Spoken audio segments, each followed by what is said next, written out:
welcome to the second episode of the Veriswap Trade Talk. Today we have Francis from Toronto. Francis is a longtime collector and a user of Veriswap. How's it going, Francis? Yeah, I'm doing great. How are you, Raymond? Not bad, not bad. For those people who don't know you, why don't you give everyone kind of a brief rundown of like your collecting history, what types of cards you collect, stuff of that sort? For sure. I've been collecting since I was in high school. So that's like almost the 90s or something. So it's been quite a year. It's been a year, it's like 2 decades of collecting.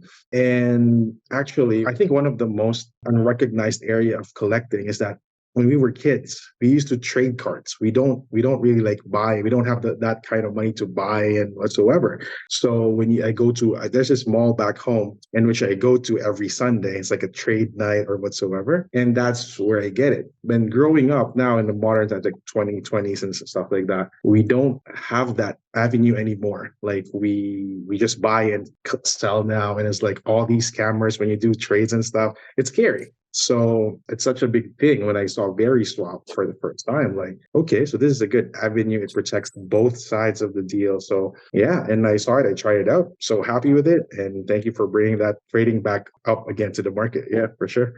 Francis, we appreciate your support. I remember when you first signed up before you did 20 something trades. I saw that you had done. You signed up for Canada, and you were one of our first Canadian users. So you're a trailblazer in that regard too. Who do you PC? I PC LeBron James and Steph Curry. I also collect tickets. So I love debuts, pro debuts, for basketball only. Like sometimes football, but more like basketball side. And I venture out now too in Pokemon and Lorcana because my kids like those two categories. So yeah, for sure. Oh, I didn't know that you were getting into those two aspects as well. But yeah, sounds your trading history on Veriswap in terms of Curry and LeBron. So let's get into it. So today we have 3 trades that we want to talk about here. Why don't we go through each of these one by one? So these are going to be on the screen. As you can see in the first trade, you traded a few cards: a Giannis, Jordan Poole, Trey Man, and another Jordan Poole for a LeBron James Topps Chrome, classic rookie card in PSA 8. Can you walk us through kind of your rationale for why you did this trade? For sure. Being a Warriors fan, it's all started being a Warriors fan. I collected, besides Curry, I collected Jordan Poole in his rookie years. Unfortunately, when he got traded to the Wizards, like the start, like 2023 summer, I'm like, okay, I need to trade him because like I only collect Warrior players usually. So then I traded Jordan Poole, and this one, if you notice, you'll notice majority of my trades back in that summer. Like I actually traded my PC for Jordan Poole for my LeBron stuff or Curry stuff. So in this trade, my rationale was like, I've never really had a LeBron Topps Chrome. I had his like Fleer whatsoever, and I kind of wanted to have one in PC for a Topps Chrome. So I traded my Giannis and also a couple of like I said pools in there, and I was so happy because that was my first. So that's the reason behind it. I just kind of wanted to move on from my pool collection, and yeah, I tried it at Veriswap, and both sides were happy. So yeah. Oh, that's awesome to hear. It's good to hear. Kind of like it's interesting to hear how like your trade on the app lined up with like trading activities in real life, right? Like the Jordan Poole was traded to a different team. Yeah, I think basically like looking at these cards, right? It's kind of like you traded I wouldn't say 4 penny stocks, 3 penny stocks, plus a Giannis rookie for blue chip LeBron James, one of his most classic cards, right? So that's really cool. Awesome. Let's go to the second trade. So in this trade, you acquired an '09 Curry rookie from Certified. Looks like it's a 3-color patch card. That's right. It's a stunning card. What stuck out to you about this card? Oh, just the patch. I mean, first off, the patch just really caught me right away. Like, I love the way it looked. I didn't care much about the grade. I just really loved it. And being it a low numbered out of 25, like it's a no-brainer for me. And also, I really love the old game used or game worn jerseys on cards because, like, you will see now, like what the cards they churn out now is like you will see in the back, oh, this is not associated with whatsoever player, yada yada.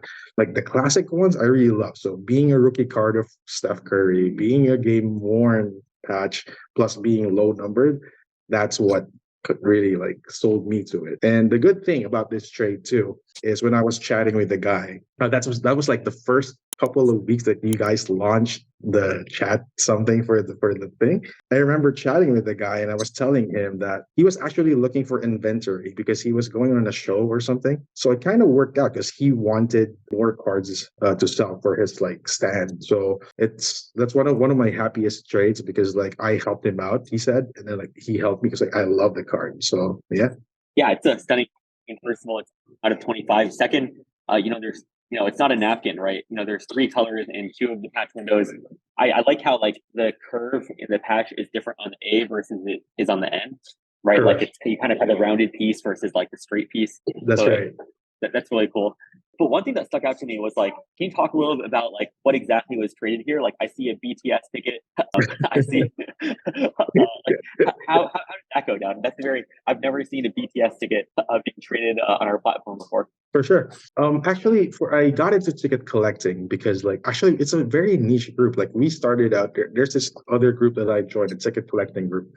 I think when I joined, it's like 200 members, and it's now like up to 8,000 members. And I focused, okay, for the BTS side, it's of course, an influence again from my daughter. My daughter loves BTS, and I'm like, you know what? Let me look for their debuts. Because one thing that's really great for ticket collecting is their debuts or milestone events. So in this particular part, I remember this is like their debut fan meet in Tokyo. So it's like, okay, let's include that in the deal. So it was included there. And I know there was like I can't see it right now, but I know there's a Brandon Ingram there too, or whatsoever. Yep. So, so for me, like I had a Brandon Ingram PC when he was in the Lakers, and I kind of when he got traded too, that's where it kind of like faded off, and I started trading him too. So yeah, that's and I'm glad that you guys also do tickets here in Veriswap. So man, I traded like at least like a handful of tickets already too.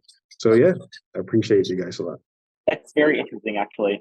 Maybe we'll have to add official support for tickets or add a tickets Veriswap group. Since Oh, this is the first time I've seen a ticket actually go through.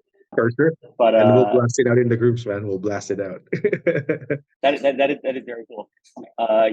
We see some live inspiration here in these videos, so you guys saw this here first. Yeah, so we have Ingram, Court Kings, PSA 10, Court Kings level 3. That's a beautiful card. I think these different variations of Court Kings are underrated. I'm not sure in 2016 it goes up to level 4 or level 3, but it's a stunning card, very tough to grade. Yeah. Checkerboard, it's top 1. These are also very tough. And Jordan Poole out of 10. But I think, in my opinion, I would have taken the Curry. I think, I love the stunning 3-color patch and the game more in nature of these things. Very cool. So that was a $4,000 trade. Why don't we go to the big grand trades here? We have an $11,000 trade. Looks like consolidation trade for similar card, 2003 Lebrons top chrome in PSA 10. So like this is probably his flagship card, right? The most, like one of his top rookie cards, probably most recognizable rookie cards. I noticed that there was also some interesting things here. Can you go through the reason why you did this trade as well? For sure. So when I got that LeBron James top scroll PSA 8, basically, of course, you want to go big or go home. You want to go bigger. So I wanted a PSA 10. So I was on the lookout for it. And what I did is I actually sold off some of the trades I had in Veriswap. I sold off those cards. That's why I was able to recoup cash. So that's the cash I added on there. So basically that cash came from Veriswap trades too. So when I had that cash and added more, I think there's Jordan Poole in there too, and Magic, I think. I just added it and spoke with this collector, and he kind of agreed that he wanted those. And I believe there's a Jordan Poole 1 of 1. I think that's a 1 of 1 that I included there, if I'm not mistaken. I guess I got, in a sense, I got lucky too. Like if you like hindsight is 2020, like Jordan Poole's finding his way again right now. But I think I did it in the perfect time when I traded. I don't think I could pull that trade off again going back. But man, like PSA 10 LeBron. And one, I also like the Topps Chrome specifically. I don't know if you know this, but since I collect tickets too, that photo on the Topps Chrome card was actually taken from his pro debut versus the Pistons. Oh, So really? that's why it's also iconic for the ticket collecting community. Like that it kind of crosses over because that's where it was taken from. And I have that ticket of his pro debut as well. It's just fitting for me to get a PSA 10. So to go side by side. Well, that's really cool. Yeah, I actually didn't know that it was actually from his pro debut. But that's really cool. Hopefully you have those side by side now, also in a PSA 10. Hopefully soon, kind of like create the ultimate pairing, right? But I really like. I mean, like just look at these cards here, right? Like the Jordan Poole, it's a very rare card out of 5. It's a laundry tag. I think laundry tag cards are underrated. Correct. I think Eminence overall is underrated too. Like it's a very beautiful card. Yeah. Granted, I don't think Eminence is game worn, but you know, I like the stamps on the card. You know, you kind of have like the golden stamp of Eminence. It just looks like a very high end product, and all Eminence cards are they're on card autos. That's something that's like very unique, and I think it doesn't really get enough love in the collecting community. But very Agreed. cool. You also have a bunch of tickets. So there, you know, obviously the 15,000 point milestone ticket. What else is in that batch? You know, there seems to be a lot of things. For sure. Sorry, for tickets? Sorry, I'm The just on LeBron James ticket. Yeah, there were like a few other tickets in there. I see from the image. Oh, okay. Actually, most of them I know was like all milestone pouring tickets for LeBron. And honestly, like it's a niche still. But when I go to my ticket group, that's where I really I'm really able to let go, let price this stuff and let it go. But this one for the trade, I just showed him whatever like comps I had when I previously sold it. I apologize, I can't see per ticket right now because I'm on my phone. I can't see the image. So I apologize. But yeah, I know that for a fact those are milestone tickets. And for me to be able to determine all these milestones, I actually created like an Excel sheet of all the stats of these players. That's so I can pinpoint which specific games they hit that milestone. So I put in a lot of actually a lot of work with it. So yeah, one time I'll even share you my Excel file for you to see, man. But yeah, I have that and I have it all pegged down. And the thing with tickets, it's very hard to find, especially the old like pre-2020s. It's very hard because people, you know, when you go to events, you just like throw those tickets away, put it in your pocket or whatsoever. So finding them in really great condition, it's really hard. So yeah, that's how it started with that trade. That is very cool. Yeah, you'll have to share that sheet with me. In terms of like the tickets, yeah, like for those of you guys who don't know, like the ones that are most valuable, I believe, are the ones that are like not ripped, right? But in order to not rip them, you have to not go to the event.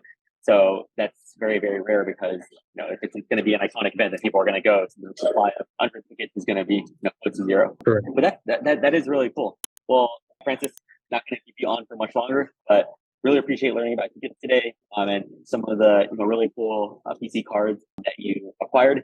And also shout out, one last shout out to our shipping partner, Ship My Card. I see that some of these tickets were actually shipped from Ship My Card, and Francis uses Ship My Cards to manage his collection when he's in Canada. So shout out to our shipping partner, Brian, as well. For sure. I was about to say, give some love to Brian. Thank